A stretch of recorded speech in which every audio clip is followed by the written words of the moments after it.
This podcast is a proud member of the Unidentified Network.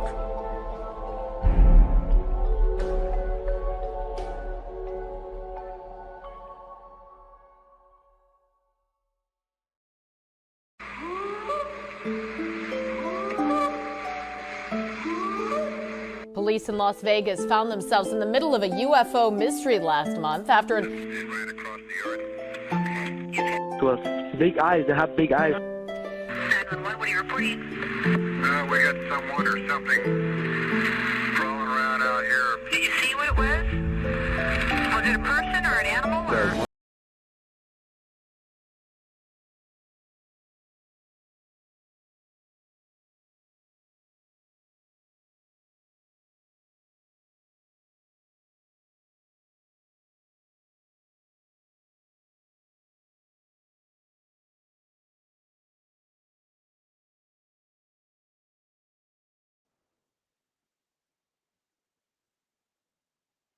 And welcome back to the Mythical Legends podcast again, and we can't wait for this podcast.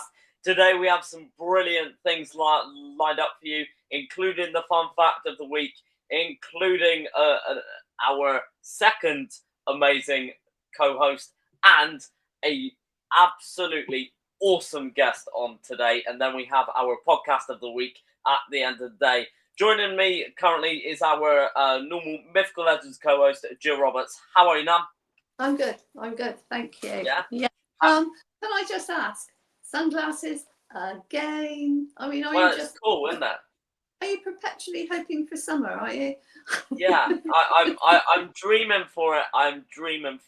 How are you? Love the optimism. I'm good, thank you. Yep, had a super busy week yet again. I don't know. Retirement is supposed to be restful. Well, you know that retirement with me means work. You do know that. Yeah. Yes, I have realised that. Funnily enough. Yeah. So I think you can kind of agree with me today that we have a fantastic podcast lined up for people. Superstar today, definitely. Yeah, I would say the man of Bigfoot is on today. that may give you all a clue. But for now, we are going to start with the first bit of the podcast. So I'm going to pass it over to Jill Roberts for the.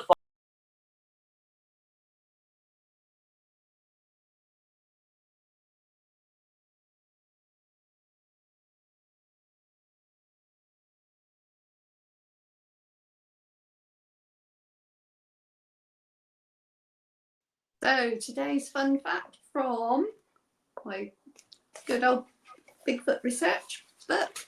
So all the different things that can go on with the fun facts, and we've had a few lately. So I was thinking, okay, cryptozoology. Now let's just have a look at the word, shall we? So it literally translates as study of hidden animals. But who invented it? Did someone invent it? Where does it come from? So, having a look, I think several authors have been credited with inventing this. There was a Bernard Heuvelmans in 1955, for a long time thought to be the one that came up with this idea. But it seems that before that, in 1947, was Ivan Sanders, who used it in one of his books, and it became popularized and used generally ever since. So breaking it down, it comes from the Greek word crypto, which literally means hidden, unknown, secret, mysterious, hence literally the study of hidden animals. End of fact. Well, fantastic. So for everyone out there, we've had a little bit of different fact today, not about a certain cryptid, but about cryptids in general, and it's actually the word cryptozoology, which I think is fantastic. Well, another great week on the fun facts of the week, so well done. You haven't done it for a few weeks now, so it was great to have you back on doing it. Now, I think it's just a hunch I have. We should get on with this podcast. It's just a hunch I have. I would love to just sit here chatting to you because I think it's a lot better than the podcast got lined up. Okay. Maybe the next co-host can come on. Yeah. Okay, ladies and gentlemen, boys and girls, please welcome to the stage Mr. ex-Queen's Guard Allsford. Former Queen's Guard. He wasn't just thrown out. How are you, buddy? All right, I'm good. How are you two? Yeah, all good. Long week, busy as normal. And say, I think this is not a podcast all three of us will want to miss. Nope, definitely not. Yeah. So, before we go any further, Chris, how has your week been, mate? Normal adult life. Boring. Really? So guys, today we have a fantastic guest coming on, and we have a fantastic couple of topics to talk about. So I will bring our guest on, and we will have a couple of minutes getting back together, because I think, Chris, has it been about a year? I think it's a year. Yeah, I do think it's 1 year. Yeah. Yeah. So we will bring this guest on, and then I will pass the torch to Jill Roberts for the first question. So, please welcome to the stage the king of Bigfoot, the man himself, Dr. Jeffrey Meldrum. How do you do? Good to be here. I'm great. I'm doing really well, thank you. Good. Excellent. It's great to have you back on the podcast. I think this marks the fourth time. Is that right? Oh, wow. Yes. Yeah. It's all a blur anymore. He's blocked you out of his mind, Daniel. So I am going to, before we go to Jill, how has the past year been? It's been good. Been, back at work, obviously, during the school year. And so holding down the teaching responsibilities while still trying to shoehorn in some other projects. And, of course, a lot of speaking engagements and a lot of podcasts. Ever since the pandemic now, everyone knows how to do Zoom and Skype and StreamYard, whatever so I do 2 or 3 of these a week at least, it seems, and so it's fun. I get different perspectives, different points of view, and different types of questions asked, and the conversations are always very fun and enlightening. So, and it's a good way to reach out and hopefully pique some curiosity, some questions in the minds of your viewers. So definitely, I enjoy it. So let's pass it straight on to the Mythical Legends co-host, Jill Roberts. Well, so I thought let's roll the years back. Not too many, obviously. I know. Let's go back to the beginning. How did you first get into Bigfoot? Yeah, common question, but that's a good one. I had the good fortune to be living in Spokane, Washington during my my grammar school years. So when I was in about 5th grade, as best we can piece it back, well, it's quite distinct, not a mystery at all. I was in 5th grade. Roger Patterson actually went on the road with his film and began making public showings. And one of the early ones was to Spokane.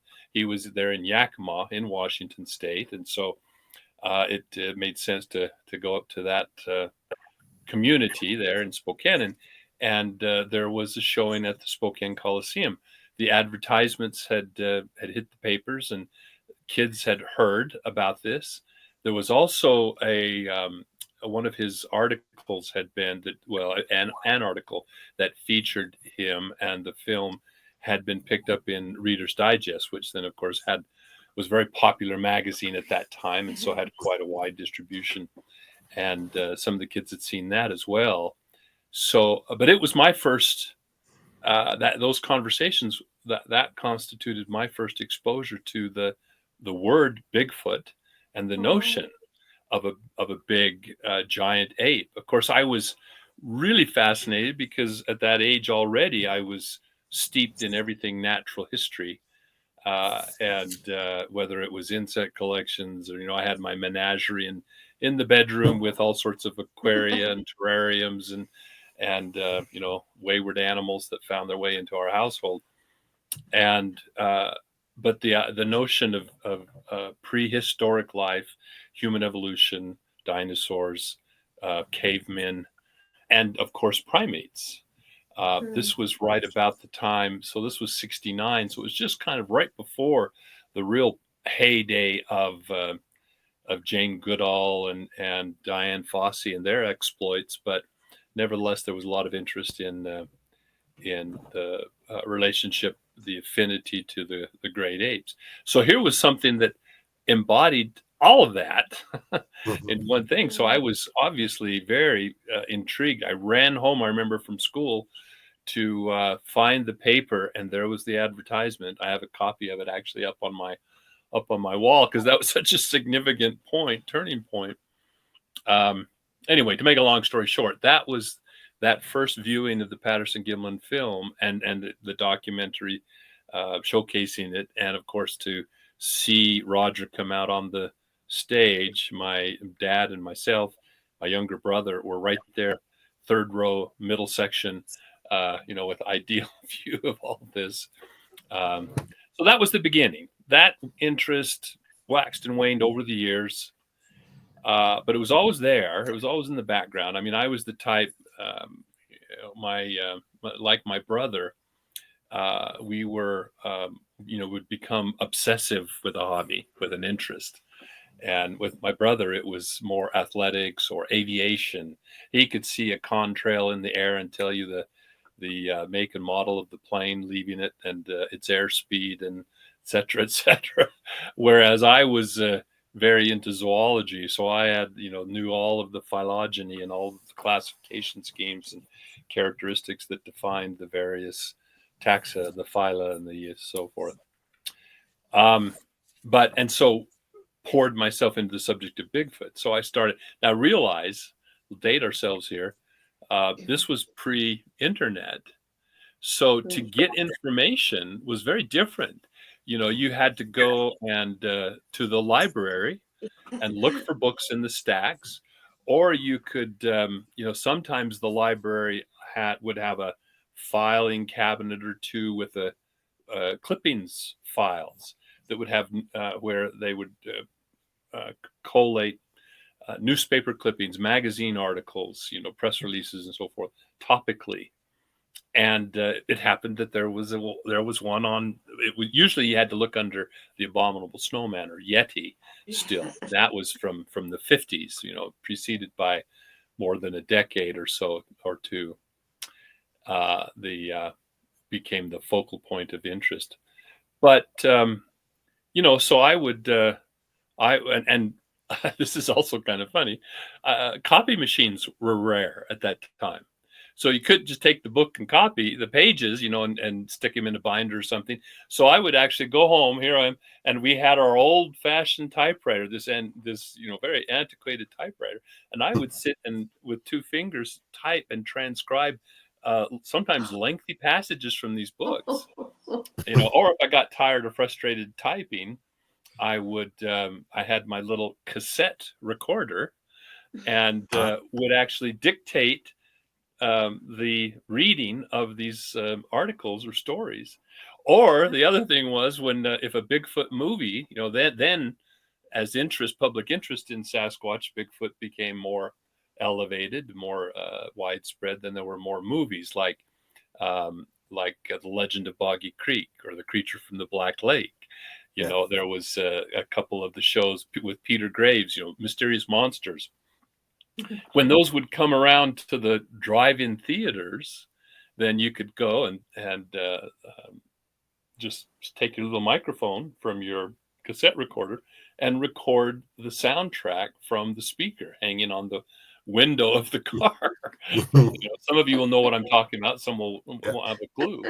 And then I would play those. The tape recorder the cassette recorder had an automatic shut off, so you could stick one in and turn it on at night when you got into bed. And so rather than listening to music, I would listen to the soundtracks of these documentary shows. He always follows the creeks, the famous line from The Legend of Boggy Creek.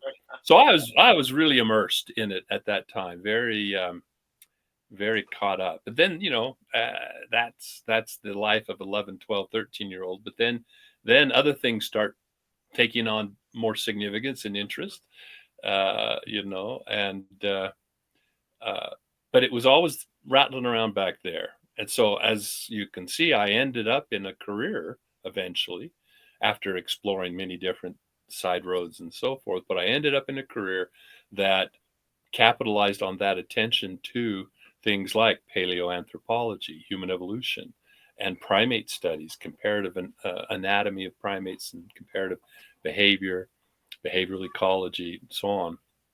Functional morphology. I was very interested in the anatomical and the biomechanical interpretation of that form-function relationship that has shaped sort of the human strategy and our distinctive bipedal gait. And so this distorted reflection in the mirror of this hairy primitive hominoid that shared our unique habit of walking on two legs was always fascinating. But with the passage of time, I mean, literally, as the years slipped by, the prospects, it was kind of like Roger Patterson was of the mind that now that they've got this on film, it was just a matter of time, little time, months perhaps, before it was resolved, before they got out there and caught one. Of course, little did he appreciate the challenge that was before him. And so, as time went by, and especially with the limited dissemination of information, sharing of information, there just didn't seem to be a resolution in sight. It was just going to remain a mystery. And so that brought it up to the present and my re-exposure to some of the primary evidence, the footprints and so forth, and then that pulled me back in from a position of scholarly focus and concentration on the very aspects of the most prolific evidence, namely the footprints. I must say that was amazing. But the beginning of what you said about the recorder's typewriter, I have no idea what one looks like, or have never even seen a picture of it. I'm sure that Nan would, and I'm sure that Chris would as well. No idea. On to Chris. But so that was history, and it's a year or so roughly since we last spoke. In this 12 months, anything new, anything that you thought, oh, that's interesting? Well, there's a few things in the wings. I mean, it's kind of this I experience a constant sort of trickle of potential information, potential evidence. I just this morning slapped a couple of hair samples under the microscope and photographed them for the enthusiast who submitted them. In this case, they weren't likely candidates. They lacked the distinguishing characteristics that we at least believe or have inferred for Sasquatch hair. And, one of them clearly showed the cut end of a tapered tip with a well-formed medulla that's very distinctive and different from a Sasquatch hair. So I deal with that. I deal with a lot of pictures of footprints, on occasion footprint casts, and but unfortunately the vast majority of those are not really contributing. I mean, I appreciate people sending things.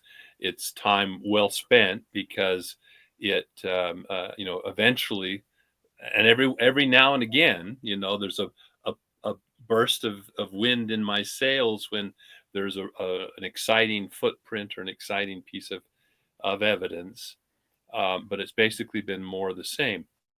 We have been frustrated up to the present by a lack of conclusive DNA analysis to establish the identity of those hair that we are excited about, for example. But there's a project underway in the wings. Dr. Darby Orcutt, and this is general knowledge, I believe, at the time now. But I just had a exchange with him. He's hoping to come out for a visit this summer to see some of the footprint evidence and discuss possible directions for his research. But he's been very good at coordinating the efforts of active research molecular biologists who are very capable and equipped for doing the necessary DNA analysis. It's a real challenge because if this creature is a hominin, if it is on our side of the split from the last common ancestor shared with our nearest ape relatives, our cousins, the chimpanzees, then it's more closely related to us than any other known species today. Chimps, depending on the DNA site you're looking at or the source that you're reading, anywhere from 94 to 96, 90, even 98. Sometimes you'll see the figure bandied about identity between the sequence of human and chimpanzee. So the difference is in that, 2 to 4%. This creature may be even more closely related, 99.5.9% identical. That's amazing. Yeah, so it's going to be even more challenging to find those very rare distinguishing characteristics. And so it will require more than just a cursory kind of search for markers that are not yet known, haven't been identified yet, and instead will require a very exhaustive sequence analysis. So that's time and money and manpower. That's a really remarkable thing that is going on, and say to everyone out there that we kind of sit here thinking, oh, people are finding stick structures and that, but this is why we kind of put Jeff Meldrum as the king of Bigfoot. I always refer to as that. Because there's so much going behind the scenes of these podcasts, and there's so much going behind the scenes that people are trying to work out. Now, I do know that to everyone that is watching, whether on video or audio, that we have another co-host on with us. It only comes on occasionally. My granddad, Adrian Roberts, I must say, this is all his fault. Without him watching his TV, I would not be into Bigfoot at all. He has a question for you, Jeff Meldrum. Okay. Go on. Well, where am I? Where am I going? You're magically up here. Magically appear. Yeah. Hello, Dr. Meldrum. Yeah. Hello. Very quickly, if we could just go back very briefly to how you started. You were talking about watching Roger Patterson's film and etc. Did you at that time make any relation to previous discovery? For example, Eric Shipton's photographs of 1951 of the footprints in the Himalayas. Did that sort of strike you then? Because we had Patterson Gimlin, we had Jerry Crew's footprints, and then prior to that, which got me really started, was reading about and looking at the photographs that Eric Shipton took of the footprints in the snow.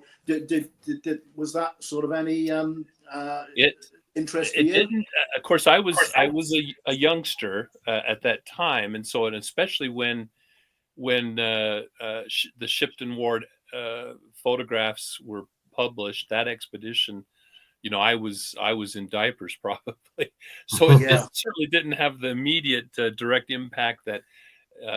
I've heard people describe, who was it whose book I read? Daniel Taylor. Yes, his book. Yeah. He describes his experience picking up the paper and reading that article about the Shipton discovery, and the way he describes his reaction was very similar to many of the emotions, the impact that the Patterson-Gimlin film had on me, but it transposed by a decade and a half. So I became more familiar with the abominable snowman, as I pointed out, as I was digging into trying to research the Sasquatch, because there just wasn't a plethora like there is today of literature and material on the internet.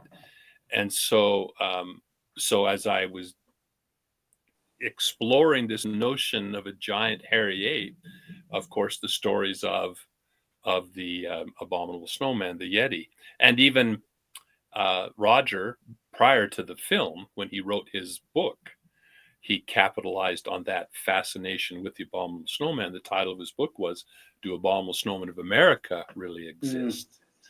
And so, yes, I excuse me, and I often get asked, Yeti, Bigfoot, are they just one and the same, just on two different continents?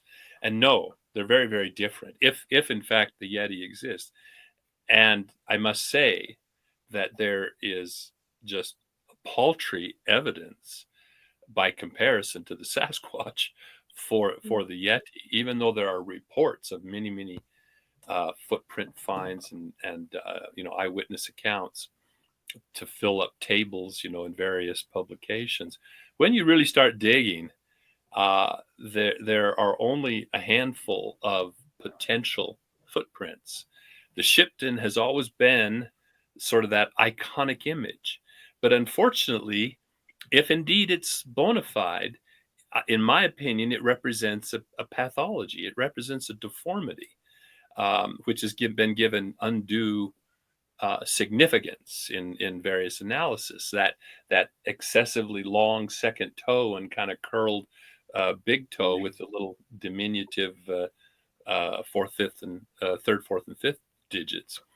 But what's fascinating, as an anthropologist, as an anatomist, what's fascinating is the anatomy exhibited by the Shipton Ward photograph. And it's unfortunate. See, this could have been laid to rest if these gentlemen they took two good photos, close-ups, but of the same footprint, of a single footprint. If they had taken pictures of multiple individual footprints on that crystal and snow covered ice block, we could have laid a lot of this controversy to rest. But then you never are quite sure if what you're seeing is an actual feature of anatomy or an artifact of the footprint, which, footprints are not molds of a foot. They are the record of a step and can experience distortion and exaggeration or alteration with the passage of time. And there clearly has been some melting going on. You can see the refrozen, melted ice in that image. Anyway, the point is, it's a dead ringer for an anatomical trait we call macrodactyly. It's a neuropathy that affects the tissues distally, and most often when it occurs, it's the first and second digit of the foot that causes them to hypertrophy, both the skeletal, but especially the soft tissue hypertrophy. So you get one or more inordinately enlarged digits. And I could show you a photo, from an orthopedic, podiatry textbook of an example of this, a case of this, and it's a dead ringer. I mean, it's just this similar morphology. So, what I would prefer to be considered the iconic image is the McNeely-Cronin expedition footprint. Now, this was a bona fide biological survey expedition, a 2-year duration up in the Arun Valley, which is the deepest valley in the world. It cuts right across the Himalayan range from north to south, just to the east of Mount Everest. And so it's very rugged, lots of relief, and elevation there. It's a very forested, densely forested area, and very remote, very hard to access. So this team, Jeff McNeely and Edward Cronin, led a interdisciplinary biological expedition, and found they had, kind of were keeping their eyes peeled in the back of their minds. They knew that this area had potential of harboring an unknown primate, so they were certainly looking. And Cronin had taken a subset and had gone up this ridge and was going to go over a pass into an adjacent fork in the valley. Excuse me, different leg. And so they're up in the snowfields. They had made camp on the shoulder of this ridge before continuing on. They wanted to survey that habitat before dropping into the other side of the valley, apparently. When they woke up, there were footprints outside in the snow, fresh footprints that weren't there the night before as they went to bed, had not yet been touched by the morning sun. So no sublimation, no melting, no distortion. They were nice and crisp.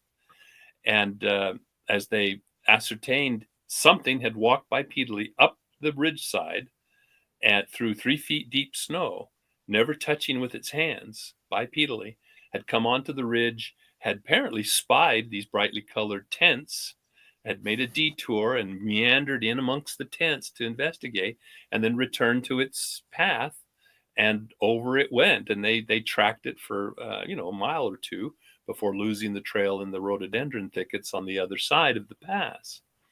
Well, these were crisp and clear and undistorted, and looked essentially like a chunky chimpanzee with a divergent opposable big toe, which wasn't widely spread, but just separated slightly, long curved lateral digits, a kind of tapered heel, and in many ways, resembled the underlying pattern of the Shipton.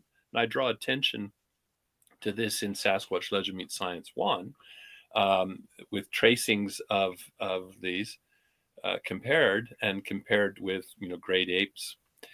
But they took numerous photographs. They had not as many as I would hope. You would think that you would take rolls and rolls of film of something when you think you've got the new iconic footprint of a Yeti. They did make a plaster cast as best as could be executed under those conditions. Not great, but still captured the shape. Unfortunately, as they were bringing that back out of the country, I could just see the situation. They at customs, they unwrap this mound of plaster, and here's this odd looking shape, and asking, what's that? And they, in their enthusiasm, said, "Oh, that's a Yeti footprint cast." "Oh, well, you can't take that out of the country. That's a national treasure." And they confiscated it. And then, of course, it promptly disappeared, and no one can account for it now. But there were photographs, and so based on the photographs and the footprints, I tried to do what a British anatomist, Chernevsky, had done, which was for the Shipton footprint.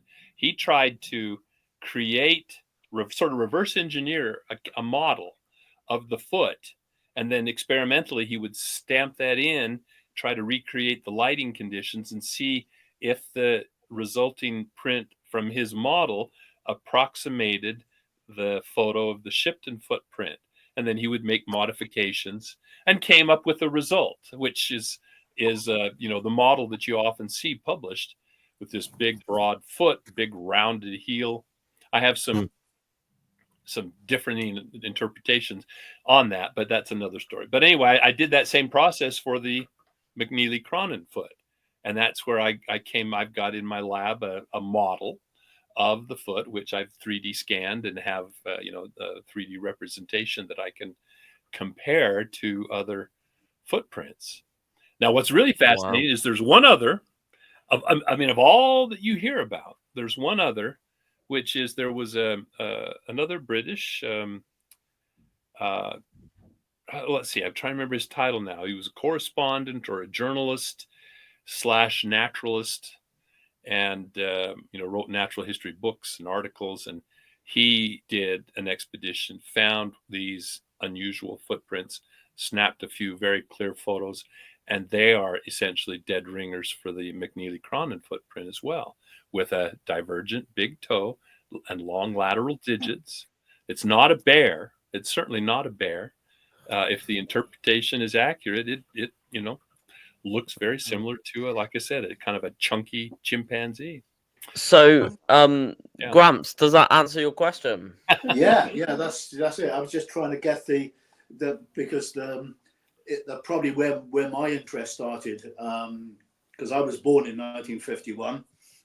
So when Joey Crew and his revelations came to light in the late 50s, I was 8 or 9, and it's sort of I tried to relate one to the other because it was such a iconic sort of, wow, what is this? And that's where my interest started. It's well, most definitely, yeah. And that was 67 years ago. It's been an interest of mine ever since. Wow. And now it's an interest of his, which I'll let him continue the work. So to everyone out there, we are going to take a very, very short break, and I have to say, Dr. Meldrum, I'm going to have to apologize for this advert. It is absolutely fine if you come on laughing. You may want to completely turn off the sound because this is hilarious. Okay, we will see you after the break. For half an hour on Saturday afternoons and for a quarter of an hour on Wednesday evenings, the world's only show about hard science, weird shit and surreality. And it's co-presented by an anthropomorphic chicken. Be there or be square.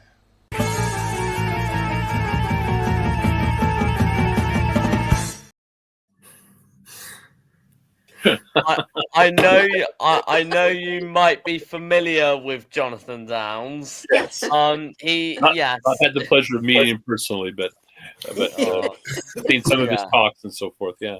Yeah. I think he's a little bit funny. Little bit. Don't tell him that though. So I will go to you, Chris, and then I'll come back to me. Well, after the advert, I still can't work out how to spell anthropomorphic, and then so I can Google it and find out what it means. Yeah, anthropomorphic, and it means morph. The root morph means shape. So anthropo is man, human. So it's a human, something that is human shaped. Yeah. I mean, I can't ask a better question than that, right? Educational. Amazing. So I will now kind of go on to you kind of going into it. So in all the TV programs that you've done and some of the amazing documentaries you've done, you've talked about the characteristics of a Bigfoot footprint. So when people find a Bigfoot footprint, you especially in Expedition Bigfoot, I can remember you specifically name different things to relate to a Sasquatch footprint. Mm-hmm. So, but something that I've always been interested in. So we're getting evidence of footprints. So can we start to build an idea on what type of characteristics the actual animal or creature might have through a footprint? Oh, I think so. I think there certainly are insights both of, that have impact or implications for the taxonomy, for the classification of the creature, as well as then some of its behaviors. And those, the footprints can tell us a lot. They not only establish the presence of something there, so where is it? So we can look at range and distribution of the species. They say something about their social activity. Are they found in groups, troops, herds, whatever we would call a group of Sasquatch, a gaggle of Sasquatch, who knows, a murder of Sasquatch. Yeah. They've been quite creative with giving colloquial names to various social units of different animals. Most of the evidence suggests that they're relatively solitary. Tracks are of single lone individuals, or what we have now assumed are females with offspring in tow, with little short footprints. I've got footprints, down to about 3 or 4 inches, which suggests that's probably the first age at which they are, or size, if you want to say at that point, at which they're capable of ambulating on their own power instead of being carried by mom. And so there's all sorts of things that can be derived, and then we can obviously look at the nature of their locomotor adaptations. Let me first go to classification. So the fact that the footprints seem to be without evidence of claws, and on a few rare occasions, very clear evidence of broad nails. Okay, well, nails in place of claws, that's an indication of primate identity. And that's further confirmed by the observation of dermatoglyphics, the skin ridge detail, the friction skin on the sole of the foot, which is very characteristic of primates. A few other mammals, but the appearance, the nature, the texture, the pattern of the ridge detail is quite distinctive of primates. So that points to an identity. We're not just looking at some mutant bear or a dog man. We're looking at a large bipedal primate. And then we can obviously say something about their bipedalism and the nature of their bipedalism. Their size would make it prohibitive to possess one of the distinctive traits of the human foot, which is the longitudinal arch. Our foot, rather than simply being flat, it's arched in such a way that weight is concentrated beneath the heel and the ball of the foot, the heads of the metatarsals, the little bones in the instep of the foot. And the foot, the space in between, is arched literally into the air. So the medial side of the foot doesn't hardly touch the ground. The lateral side of the human foot, the lateral side does, but some people have hyper arches that where there's daylight all the way through underneath that arched foot. That's not a desirable trait, because individuals with hyper arches, just as those with flat feet, tend to have more problems with their feet, stress fractures, not good infantry. And so, of course, the dimensions, the foot has to support the weight. With Sasquatch, you always have to bear in mind that the volume, and therefore the mass of the creature, increases to the cube of the, not the cube, three times the linear dimensions. And so, as the body gets taller and bigger, extremities longer, the mass is increasing disproportionately. It's not just simply like a slightly larger human either. Their adaptation, their body form is very, we would call endomorphic. They're, more like a linebacker than a marathon runner. And, people, to appreciate that, if you look at Patty on the Patterson-Gimlin film, the best way to estimate her weight, rather than just eyeball it, because humans tend to underestimate mass when they do that, is to take her foot as the scale and thereby establish her limb proportions and body proportions.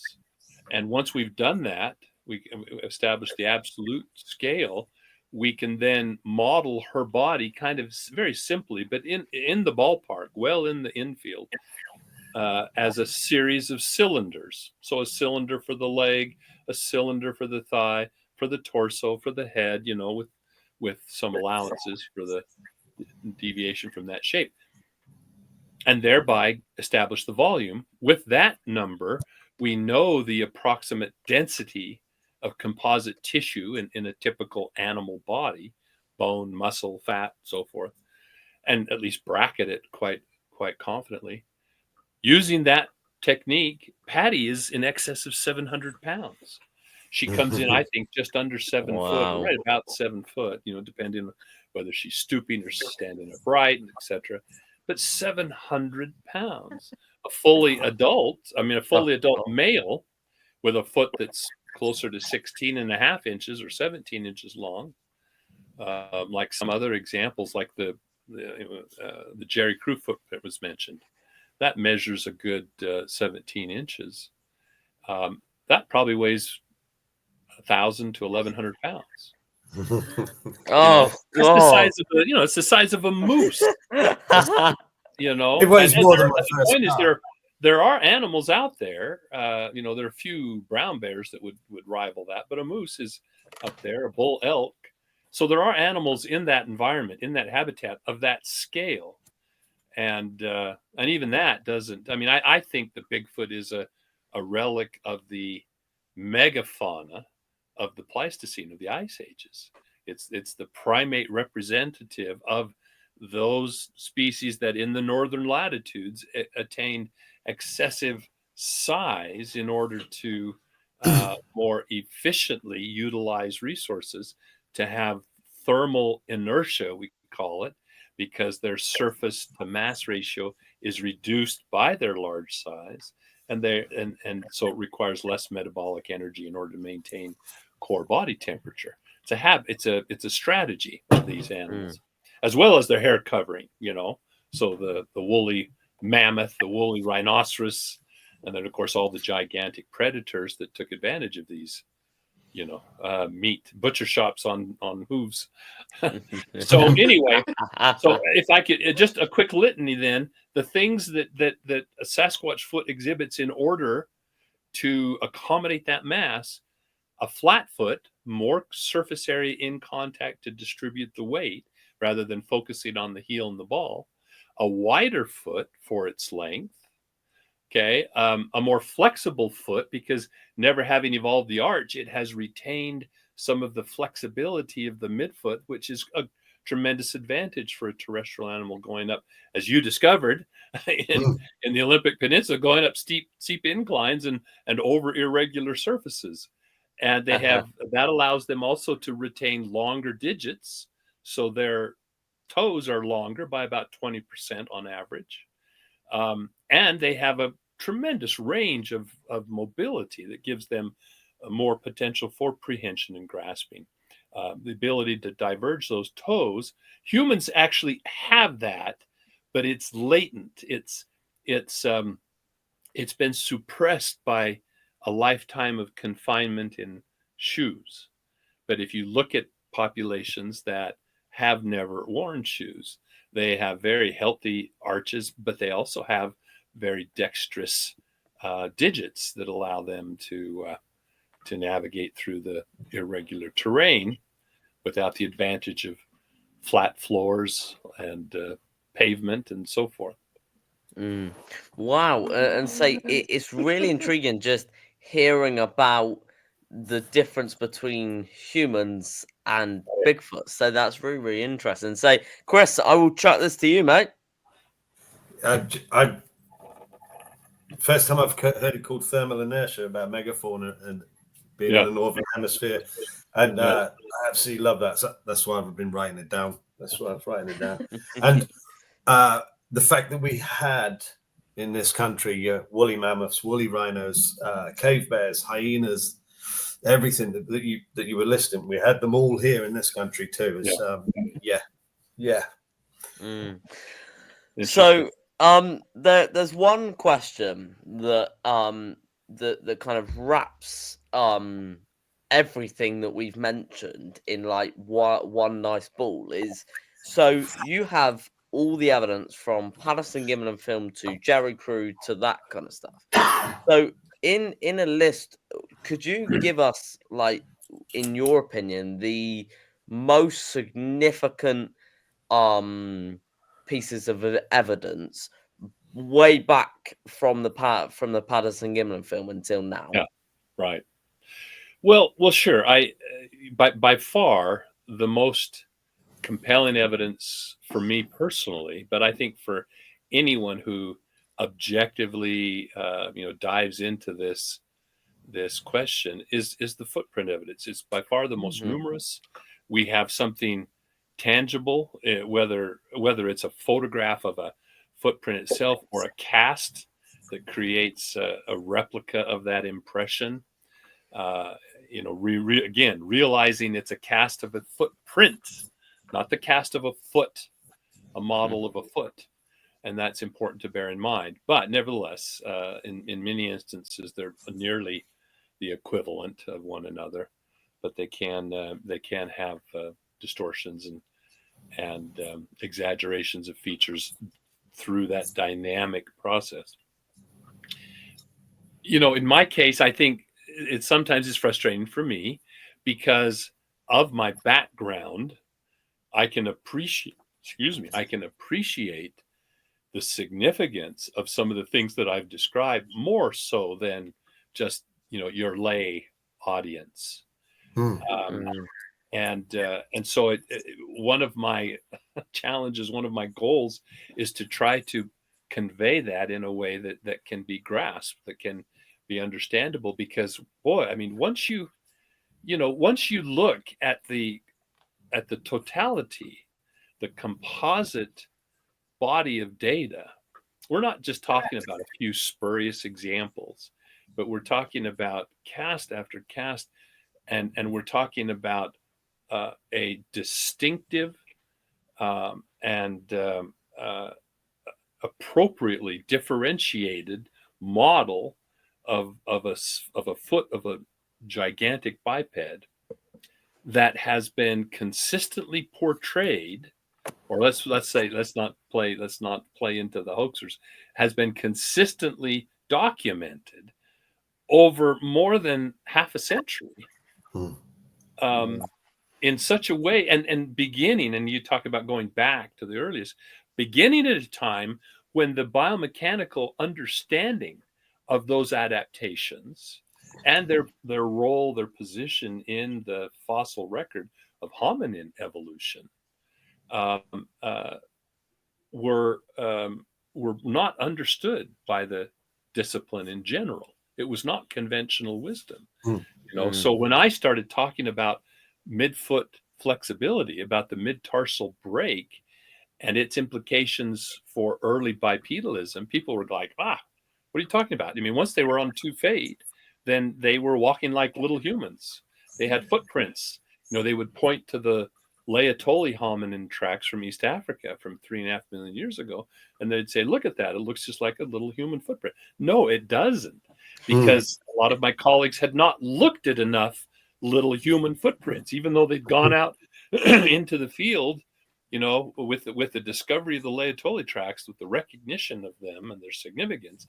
Suddenly, I mean, to pardon the pun, but many anthropologists were caught flat-footed. They were unprepared to, in a qualified way, and analyze these. And so there was a flurry of activity where some of the principal anatomists, like Russell Tuttle from the University of Chicago, and there were a couple of others that went off. They went to study the feet of habitually unshod pedestrians.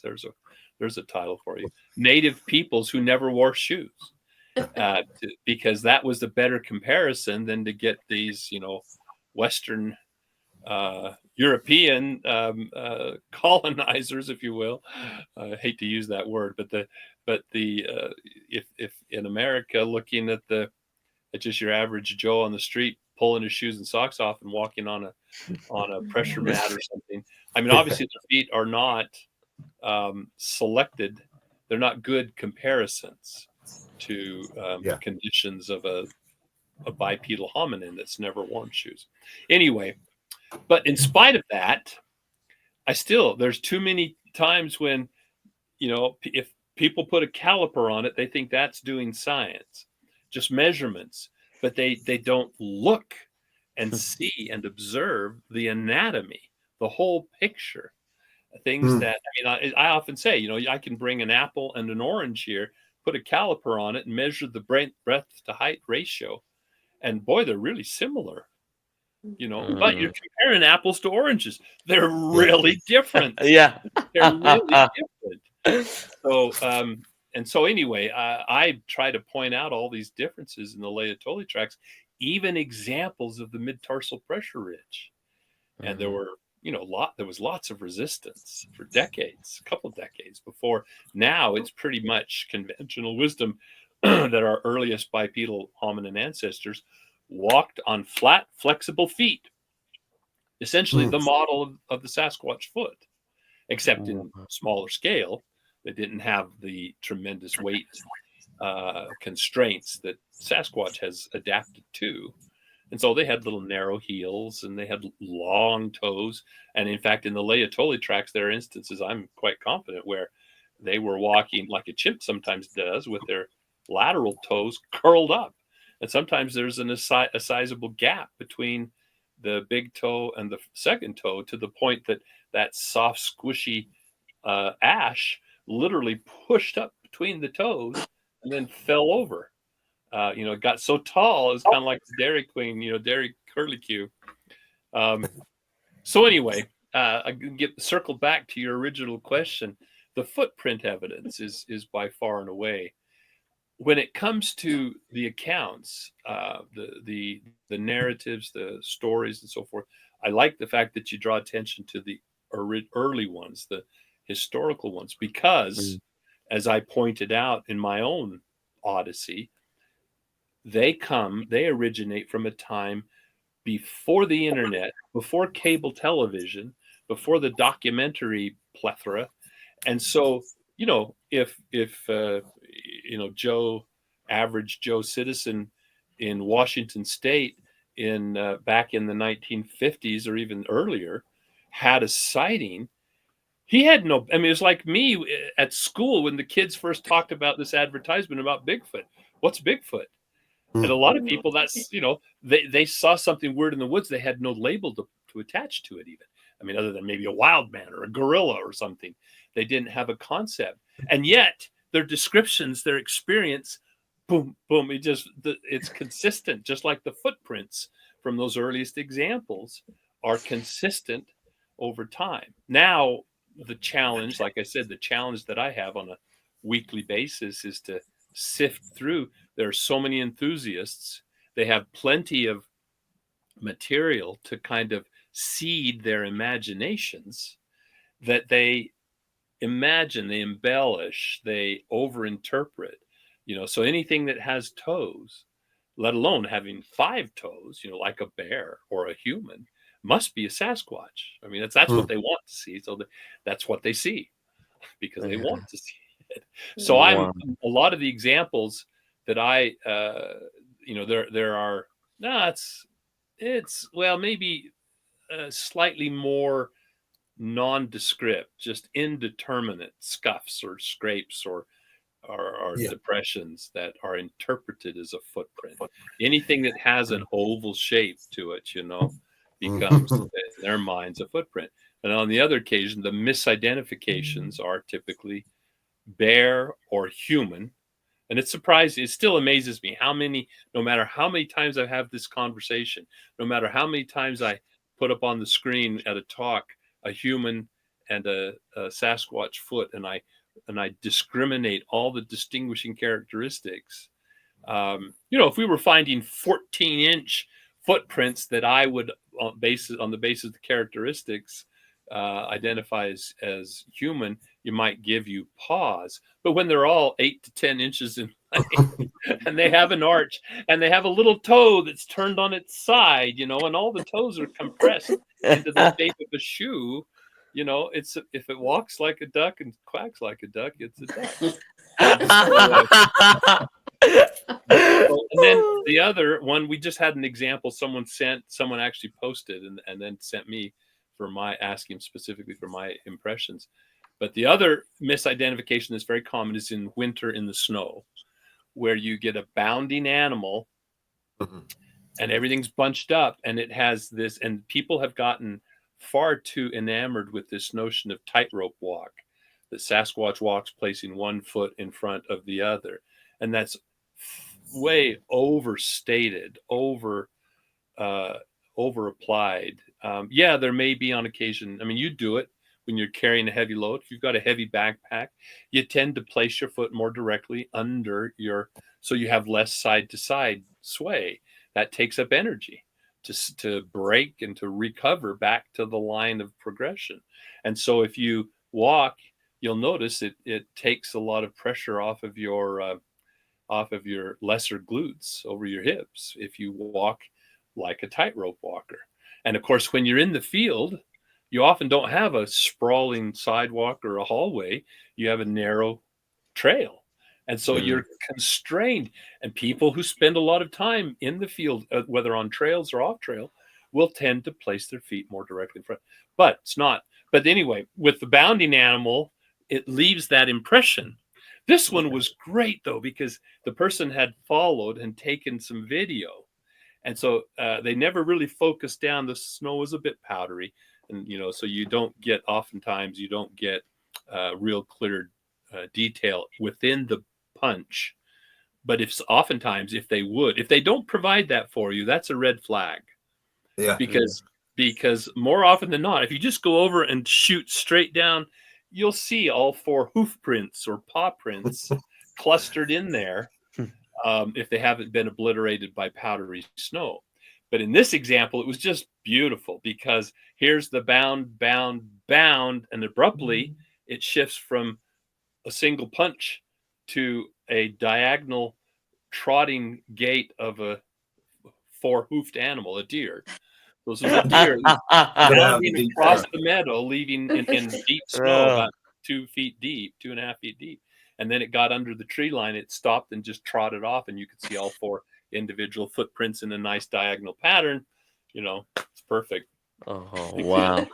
And so before I pass it over to the co-host, there's one question that I've always wanted to ask, but never actually got the chance. How many footcasts do you have? Well over 300, and that's because told you that this morning with the Finding Bigfoot, and that's not because of my labors. I mean, that includes Dr. Krantz's collection, that includes Paul Freeman's collection, and includes lots and lots of other examples that I have gone after myself. A few that I've cast myself. Like on one occasion, I cast 7 tracks and footprints in a trackway. And so that, artificially inflates the number. But then when on the heels of Finding Bigfoot, Cliff became the new lightning rod in a way. And he's been very proactive, to his credit, been very proactive in going after some of these historical examples that we've not cataloged yet.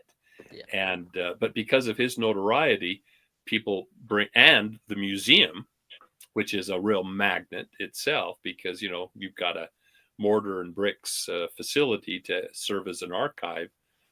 Although now within the digital age, I just encourage everyone to get an iPhone that has LiDAR, and you can get your app and just scan, and then we can just build up a digital archive of these things rather than schlepping around plaster. And it takes up a lot of space to store these things and catalog them that way. But my grandmother's job, not mine, Jeff Meldrum. Yeah, but Cliff has been very generous, and I've tried to reciprocate. And we exchange things. Although now I tell him, don't send me, any more casts, or bring me. I've got too many. He'll show up at a conference with 3 or 4 replicas of something he's found or been brought to his attention. I said, just send me pictures, or just send me a scan file now, because I've got to find homes for my stuff, because I'm looking at retiring. I'm going to lose all my storage space. I don't want to convert my garage like Dr. Krantz did into a museum. So before I ask the last question, I will pass it to our three co-hosts, Adrian Roberts, Jill Roberts, and Chris Allsford. I just want to make.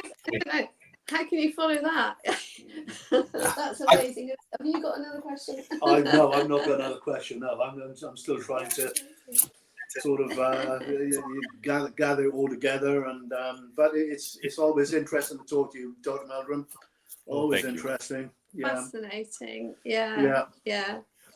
So, where you were talking about the footprints, you just gave me a thought that I never came up with before, which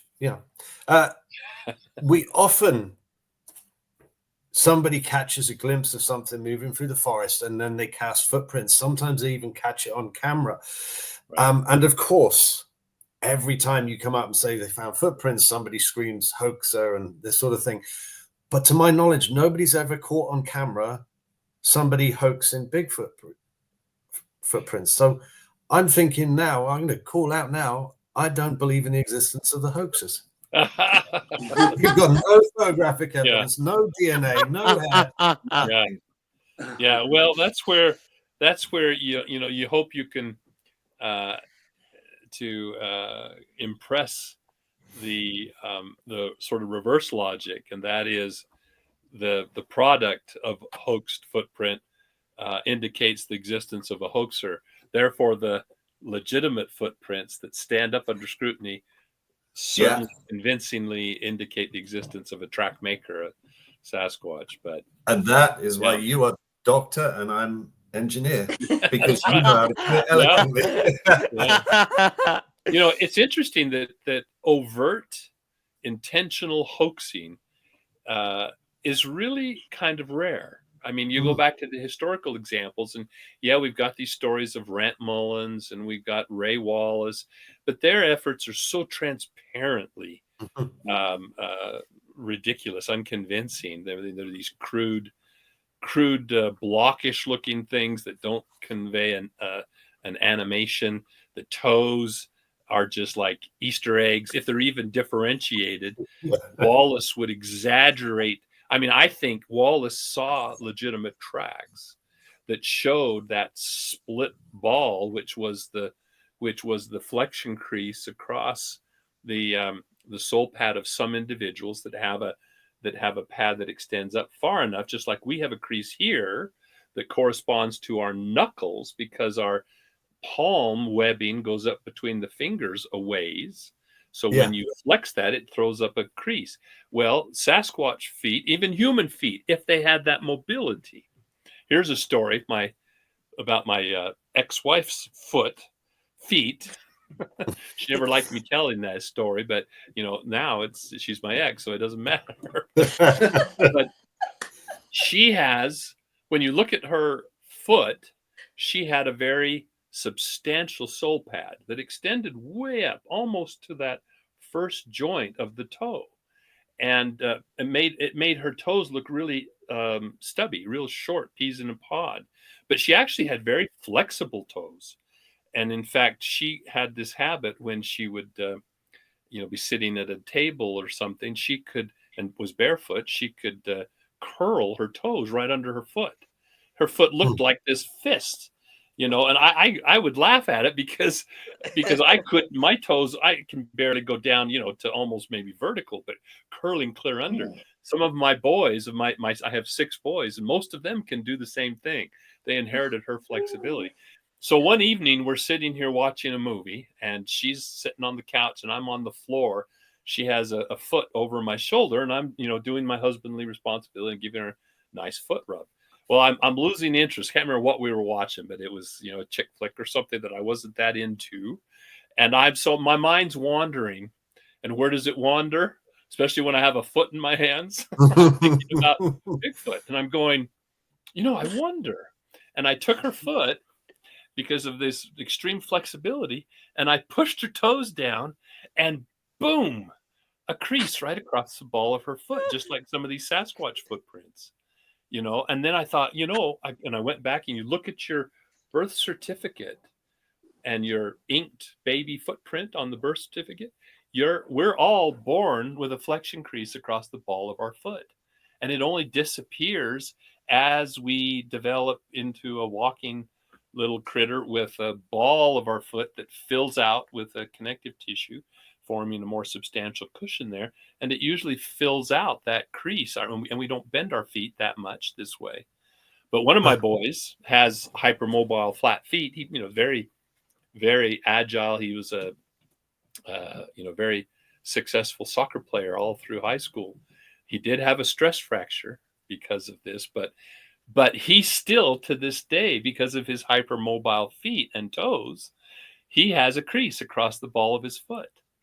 Just like, and I've got casts of those 300 casts. They're not all Sasquatch. There's a few comparative human examples as well. And one is his foot, both a baby foot print, and then as he grew up, I made some more examples of his that show that crease across the ball of the foot.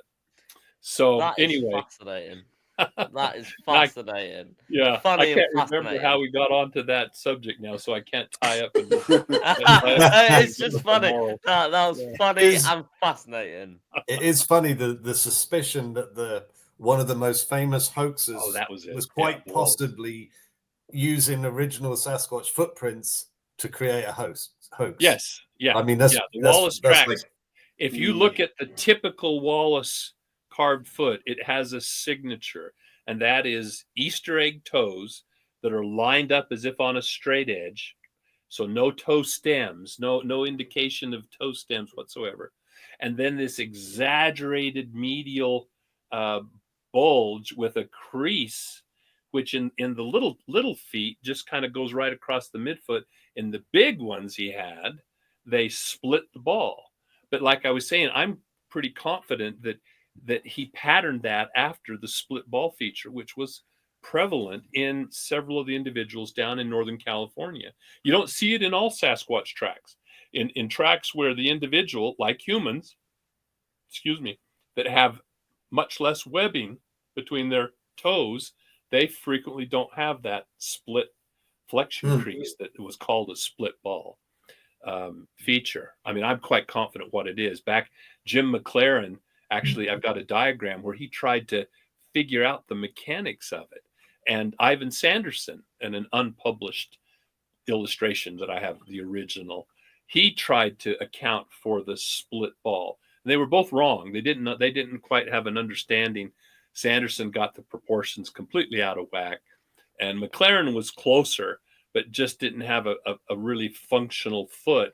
It doesn't take an extraordinary deviation from the human condition at all. It's just a very natural feature that even we express under the right circumstances, or right individual variation. But there's variation amongst Sasquatch feet to a slight degree, just as we see some variation between human feet. We're very, kind of individualistic in some of our characteristics, but we still have that fundamental underlying architecture of a human foot that is quite distinct from the underlying architecture of a Sasquatch foot. So, wow. And I've got to say that that was an hour, and that hour was gone like that. But because I started just going, I could listen to you for hours. I could listen to you for hours and say, but I want to say again, Dr. Meldrum, thank you so much for coming on again, because it's been fantastic. And say, I think we've got all of our questions answered this evening. So my last question before we go on to the podcast of the week is, so you're doing some new stuff this year. You've got about 100 conferences from what I can see. Do you want to tell people where they can see you this year and some new stuff that you've got going on? Well, the best way to keep track of that is I try to post it, a complete list, on my Facebook page. So my Facebook page is like I said, like a bulletin board with announcements, and every once in a while I'll share some interesting science news highlights or other anatomical insights. But I also post the announcements for the events, and there's fairly recently I posted the whole list. There's about 17 this year I find that have accumulated. So I'll be doing a lot of traveling to these various events. So that's the best way to approach that. And then when the podcasts come out, if they share a link with me, I'll always throw that up on the Facebook page as well. There you go. There you go. Yeah. There it is. So yes, we to everyone out there listening, we will put a link to Jeff Meldrum's kind of site and that below, so then you can keep track of where he is this year. I know he's doing some big conferences this year, which is fantastic. I also hear you're also going to the Caribbean this year as well. That's right. One of the outings is the inaugural Caribbean Sasquatch cruise. We did a couple of Alaskan cruises, and on that, the first one was punctuated with some real excitement when I nearly punched my ticket, checked out. We had a medical emergency that nearly took me out of, sidelined me completely for good. So Marty was gracious about inviting my wife and I to come back for an encore as his guest when I had recuperated, and but I wanted to participate, so I was on the program for that. So now he's shifted gears a little bit. So my presentation, you might say, well, what does Bigfoot have to do with the Caribbean? Well, I've cast the net more broadly, and as we've discussed a little with the abominable snowman, the Yeti, there are other branches on this bushy hominin or hominoid tree. And in addition to the Yeti, there's the Russian almas, there's the orang pendek of Southeast Asia, and known by many names, Ibu Gogo and Dutu. There's a whole bunch for these little diminutive ones.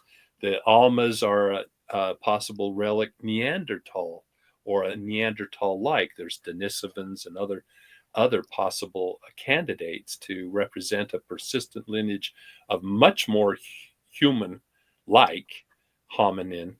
And so, the Caribbean's a great place to kind of consider the question of Sasquatch or of relict hominoids from a more global perspective. So that's how I'm going to justify my participation.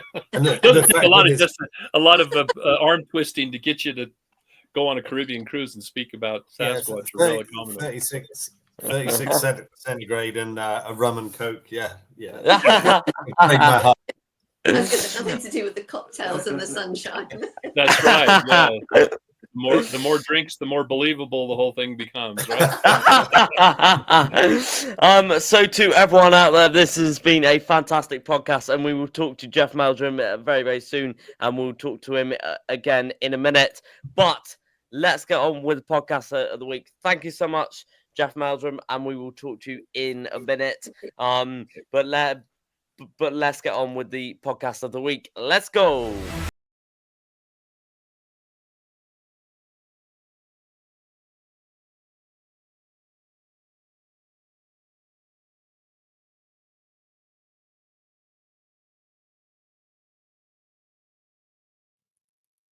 This week's podcast of the week is Monsters on the Edge, but hosted by Barnaby Jones, and his podcast is on the Untold Radio Network with Doug Hychak.